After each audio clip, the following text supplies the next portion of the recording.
Shrawya Nayana දෙසවනින් ලෝකය දකින්නට.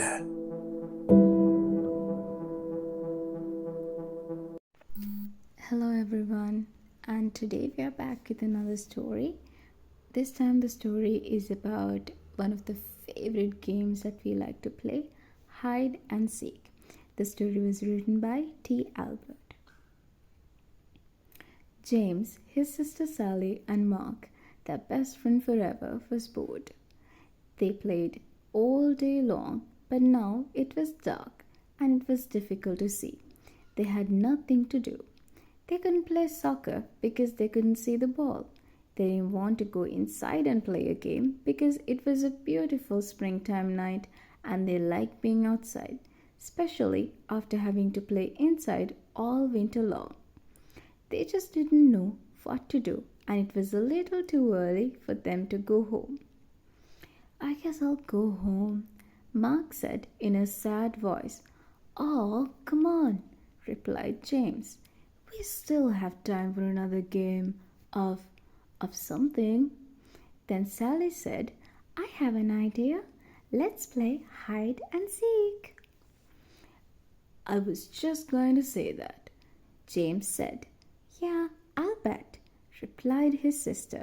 "You always say you were thinking of whatever I think of," she snapped. "Do not," James said in a loud voice. "Do too," yelled Sally. Mark just looked down at the ground and shook his head from side to side. "They're at it again," he mumbled to himself. Then he yelled, "Okay, let's play hide and seek. I'll be the seeker."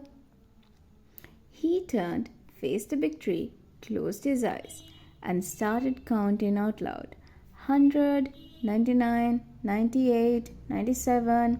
Sally and Mark stopped arguing, looked at each other, and ran off in different directions to find a hiding place.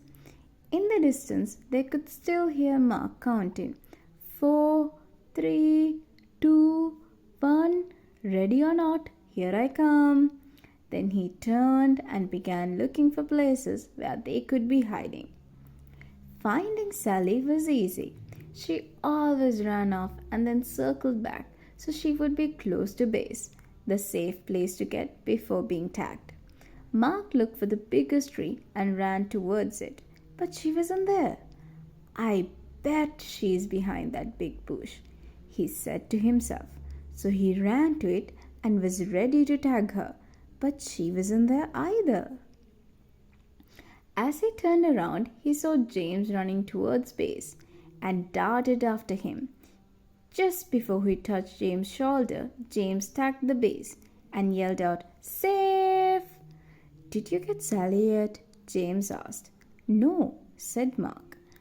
"I haven't been able to find her, and it's getting late, and we need to be heading home." So both boys yelled out, "Come on out, Sally, it's late." But there was no reply, not even a little snicker from somewhere in the darkness. They yelled again, "Come on out, Sally, it's late." Still, there was no reply from Sally.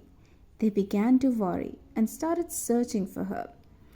As they walked around the area, they called out, "Sally, come on, we give up, you're safe." But no matter where they looked or how much they called out, Sally wasn't there. Sally was wondering what had happened. All she could remember was crawling under the big trunk of a fallen tree to hide. Now, as she looked up, she saw several stars through a small hole above her head. She had fallen into a hole when she crawled under the tree trunk. "Help!" she yelled, and heard her voice echo throughout what must have been a cave. "Help! Help! Help! Help!" "Did you hear that, James?" Mark said excitedly. "Sally just yelled for help." "Keep yelling, Sally!" James screamed. "That way we can find you."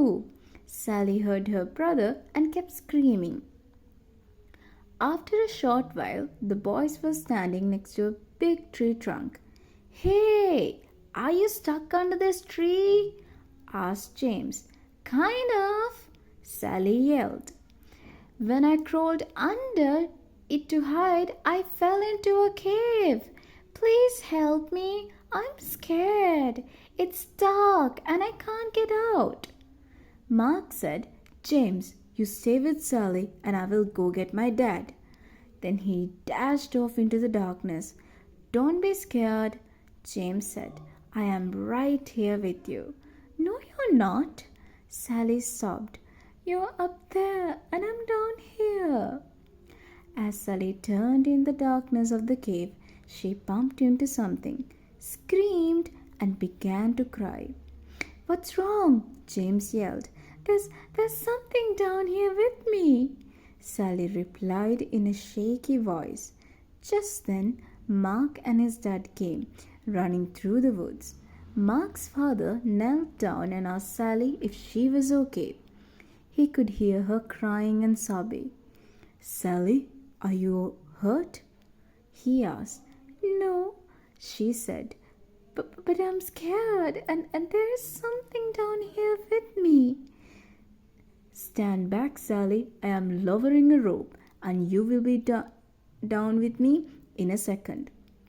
Mark's dad tied a rope to the tree, found the hole under the tree trunk, wiggled it a bit, and lowered himself into the cave. Sally couldn't see him coming down the rope and stopped crying.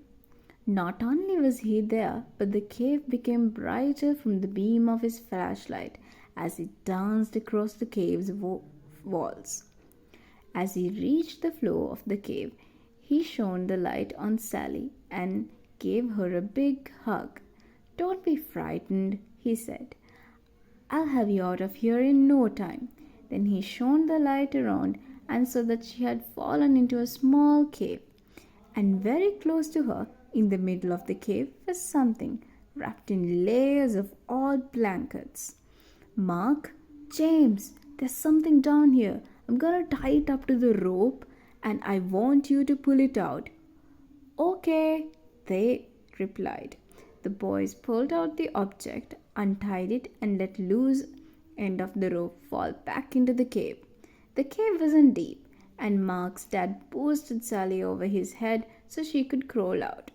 He then grabbed the rope and with a little jump was able to grab the opening and pull himself out. "Let's go back to my house for a cup of hot tea. I'll call your parents so they aren't worried, and we'll see what treasure Sally found," he said. When they got to Mark's house, they sipped their tea and began unwrapping the treasure. They carefully peeled off the layers of old blankets and cloth to reveal a wooden box. They slowly opened it and stared at amazement. "Oh my!" Sally said in disbelief. "I don't believe what I'm seeing." The boys and Mark's father just stared. Inside the box were jewels of every color you could imagine. There were diamonds, rubies, sapphires, and emeralds of all shapes and sizes. Intermixed they could see several gold coins and strands of pearls. "We are rich!" the boy screamed. "Not quite," interrupted Mark's father.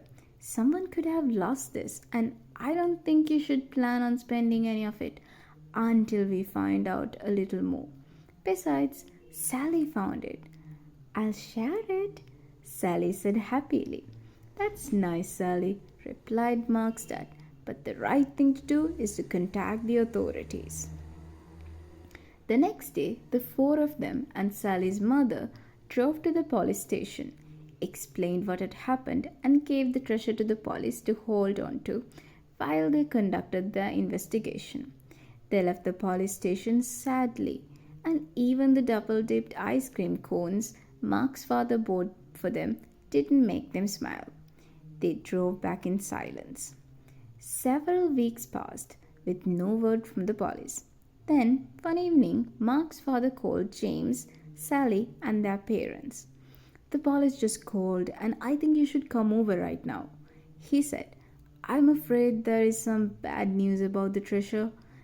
The police are on their way and will explain everything when you get here. Sally and James didn't say much during the ride to Mark's house. Sally thought that since it was bad news, the treasure belonged to someone else, even though they probably lost it. Whatever happened to finders keepers? She mumbled. What did you say, Sally? Her mother asked. Oh, nothing, Sally replied. Then she let out a long, sad sigh that echoed through the car. When they arrived at Mark's house, the police were there with the treasure box. As Sally entered, the captain introduced himself and said, Sally, this is yours. Your parents need to sign some papers, but the box and its contents are yours. Sally, Mark, and James shrieked with joy and danced around the room. Then Sally said, What is the bad news? The captain smiled and said, The treasure is worth more money than you can imagine. And with your newfound wealth comes great responsibility. Sally didn't quite understand what the captain was talking about, and right now, it really didn't matter. Mark asked, Are you going to share? Of course, said Sally. If you and James didn't help me, I might still be there. Several days later, Sally asked everyone over to her house. I have decided what to do with the money from the treasure after it is sold, she said. I am giving 1/6 to our mom and dad, 1/6 to Mark's mom and dad, 1/6 to Mark, 1/6 to James, 1/6 for me, and there is an extra 1/6. Mark proudly stated.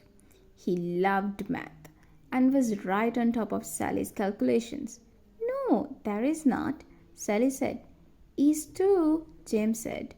Is not, Sally said in an angered voice. Just as Mark was going to say, They're at it again, Sally said. This is where there isn't an extra 1/6. I am giving it to the local charity, so it can be given to those less fortunate and in need. Her mother and father said it was caring and responsible thing to do. They were very proud of her and knew that she understood what Captain meant when she had turned the treasure over to her just days before. And with that ends our story today. Thank you.